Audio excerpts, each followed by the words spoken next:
Hey guys, Peter here to do an album review, and today I'm here to tell you about the latest from Soilwork, Övergivenheten, out August 19th on Nuclear Blast. The album has 14 tracks, 65 minutes in length, and this is the band's 12th full-length studio album. They are a Swedish heavy metal band. As far as the design goes, this album is a little bit more multi-dimensional than I was expecting coming in. When you look at the previous records, the path that those albums offer is a lot more straightforward, is a lot more linear, almost a little bit more boxed in. There's not as many avenues for the listener to follow. You just pretty much have the pattern that's put in front of you, and then you just take the necessary steps in order for you to find your way through it from the first to the last song. This album is a little bit more diverse, is a little bit more eclectic, and it shows itself in the soundscape, obviously in the experience, but also in the way that it is designed. It's an album that doesn't have patterns. Actually, the lack of patterns is perhaps the best element that the album offers when you consider that you have to go through 65 minutes of music. When you have an album that's this long, you want to make sure that the listener feels engaged at every single turn. You want to make sure that the listener is not feeling overburdened by the experience of listening to the album. So adding diversity into the mix, not necessarily giving you all the cards or letting you know what's coming around the corner, makes an album more engaging all around when you consider all the elements, when you consider the length, when you consider the design. This album is pretty much built this way. It has different sides of Soilwork. It's a continuation from what they left off in the previous records, but it blazes a little bit of a new path as well. So it has a little bit of the past, it has a little bit of the present, but I think it has a lot of what the future of Soilwork is going to be all about. And everything is integrated in how the album is put together, in the design, in the structure, and of course, in the soundscape. And the sound of this album is really hard to define, really hard to put a genre over it, or to find an umbrella that covers everything that is offered musically on this record. There is prog, there is heavy metal, there is melodic death metal, there is rock, there is a little bit of new wave. There's just so many different styles, so many different approaches coming in order to create this sound that makes the record have life, have energy. It morphs, it moves, it grows, it expands, it contracts. There's just a lot. It's a melting pot of sound, a melting pot of what has become Soilwork as of late. We've seen this across the previous records, but perhaps a little bit better defined or a little bit more expanded on what this album offers to the listener. It still has a great sound, incredible production behind it, an album that has the ability to add a lot of layers to the music, but still give you a sense of simplicity as you're progressing through it. It doesn't take you into the weeds. It doesn't force you to do things you don't want to do. It's an album that has the simplicity to it. The sound feels simple. It sounds simple. It comes at you in a simple format, so it's easy to digest, it's easy to break down.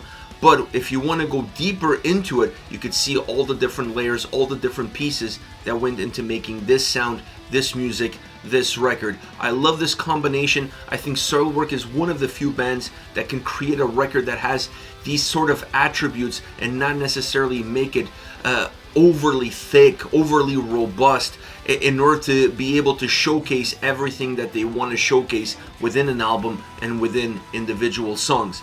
Now, as far as the attributes of that sound are concerned, there are three elements that I want to talk about a little bit.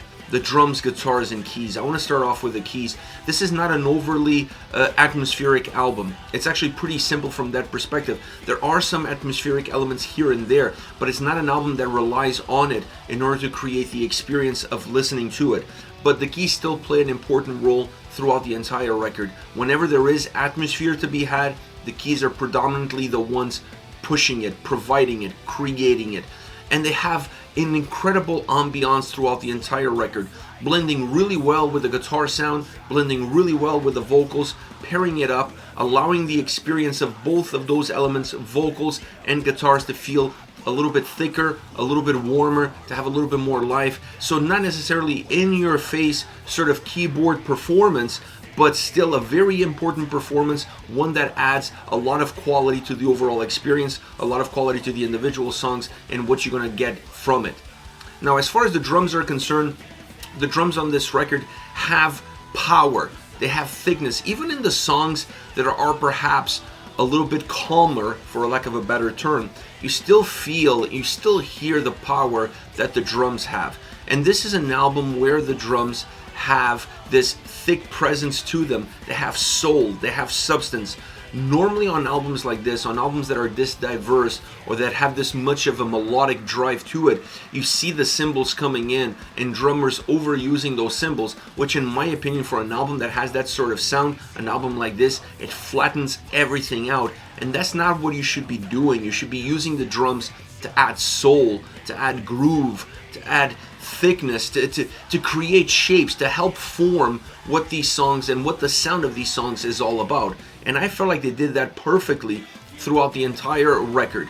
When the songs get heavier, when the songs get more powerful, the drums become explosive but not overshadowing the other elements. And songs that are a little bit more subdued, that are a little bit more controlled, the drums still have power, enough power to ground those tracks and give them a starting point. So magnificent performance drum-wise from beginning to end. Very consistent drum sound, very consistent performance across the entire record. Now the last but definitely not least of these elements that I mentioned earlier comes the guitars.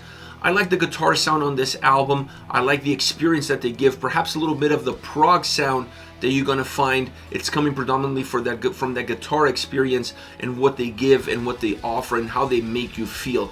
This is an album that is all about how you feel towards it. It has that ability to make you ponder about what you're listening to make you ponder about the direction that the songs are taking. There are songs that are consistent from start to finish, but a lot of the tracks on this album have a lot of twists and turns. Most of those twists and turns are coming from either the guitars or vocals, and I'm going to talk more about the vocals, but I feel like everything kind of starts off with the guitars.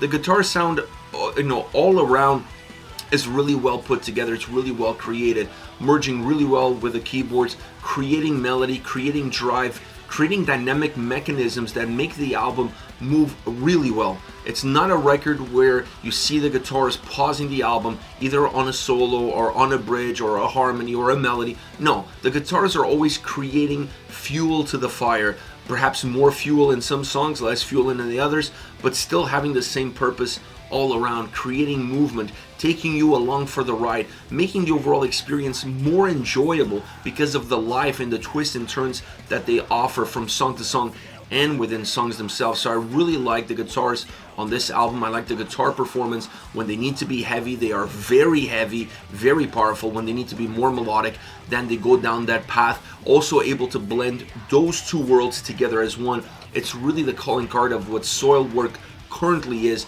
and this album defines it a little bit better.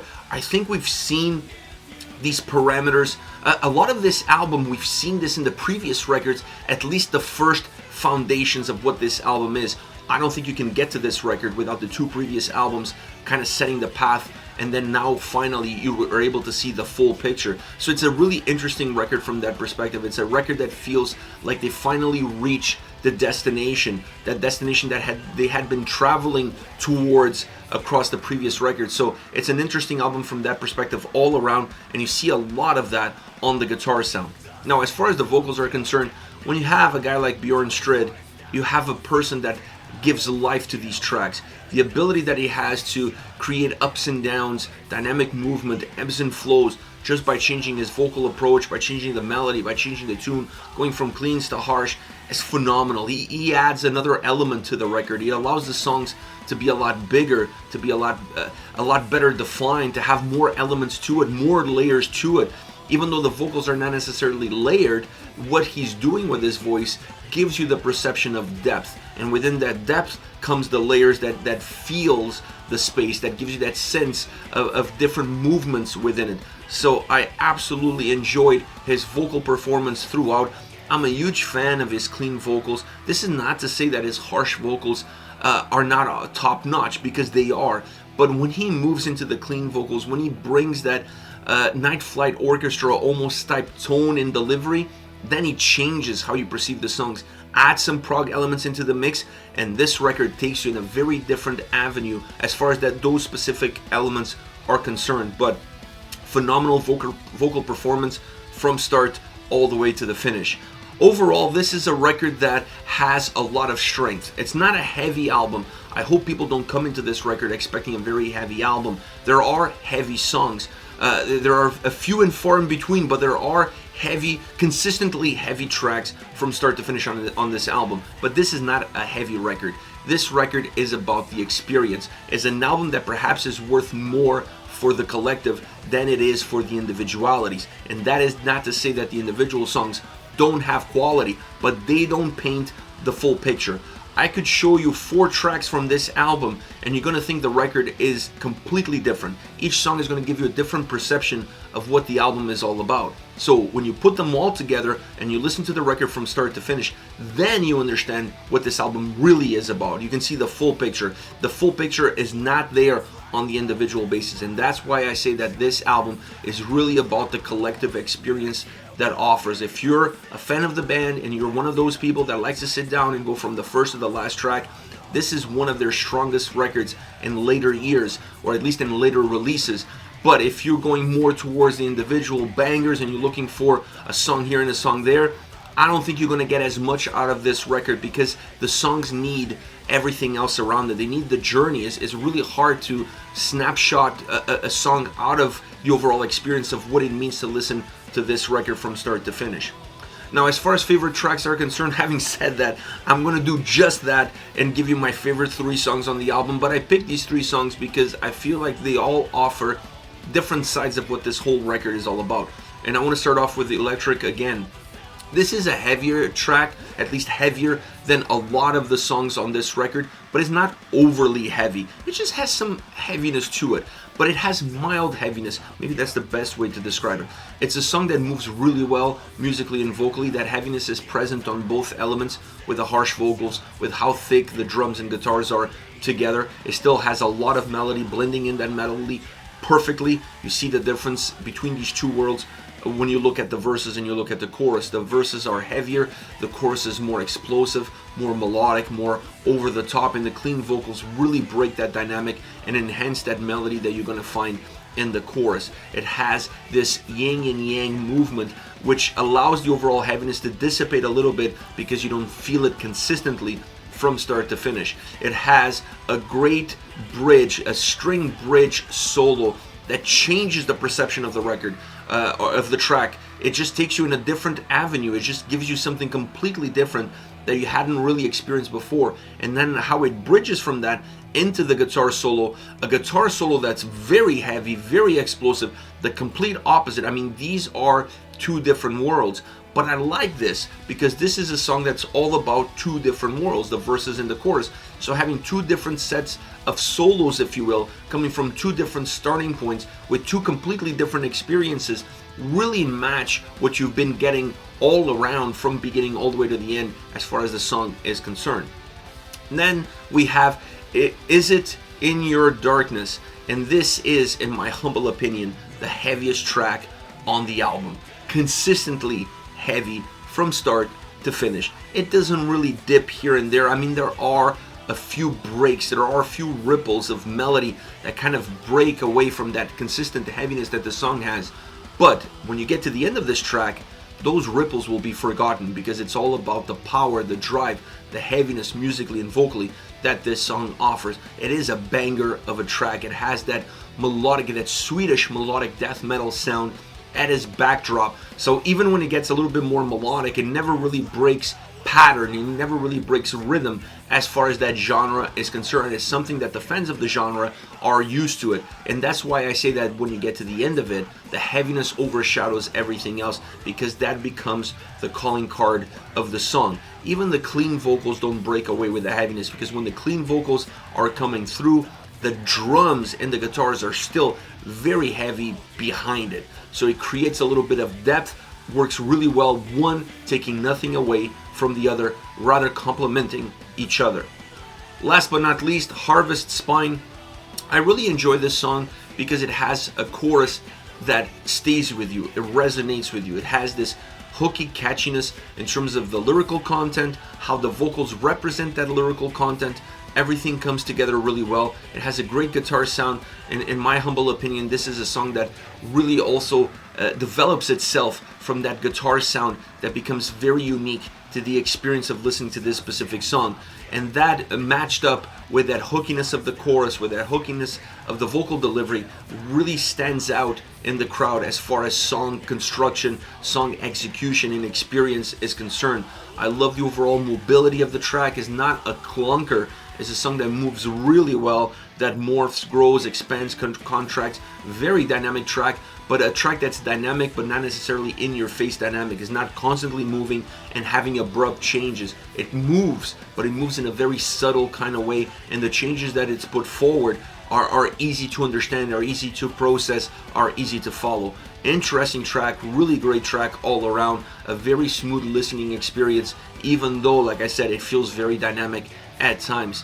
This is it. This is Soilwork with Övergivenheten, out August 19th on Nuclear Blast. Let me know your thoughts on the singles, on the band, your expectations for this record. Use the comment section below. I'll be reading that and getting back to you. Take care, guys.